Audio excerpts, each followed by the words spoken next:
દેશભરમાં યોજાનારી વસ્તી ગણતરી 2027 માટે કેન્દ્ર સરકારે મહત્વપૂર્ણ સૂચના જાહેર કરી છે।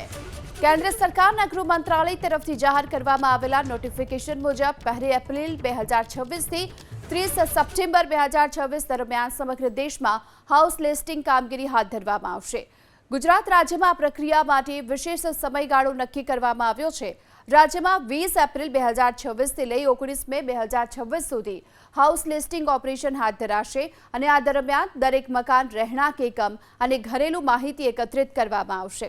હાઉસ ટુ હાઉસ ગણતરી શરૂ થાય તે પહેલા 15 દિવસ માટે સ્વ ગણતરી પણ કરાશે અને આ પ્રક્રિયાથી નાગરિકોને પોતાની માહિતી જાતે જ નોંધાવવાની તક પણ મળશે। જો કે આ અંગેની સૂચના ગુજરાત સરકારના જનરલ એડમિનિસ્ટ્રેશન વિભાગ તરફથી ગુજરાત ગવર્મેન્ટ ગેઝેટમાં પ્રસિદ્ધ કરવામાં આવી છે। વસ્તી ગણતરીને લઈને વહીવટી પ્રશાસને તૈયારીઓ શરૂ કરી છે।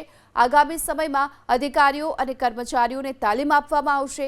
વસ્તી ગણતરીના આ સફળ અમલ માટે રાજ્ય, જિલ્લા અને મહાનગરપાલિકાની સાથે તાલુકા સ્તરે આઈટી સાધનો, વાહનો માટે POL ખર્ચ અને કામગીરી માટે જરૂરી સાધનો માટે અલગ અલગ બજેટ ફાળવણી કરવામાં આવી।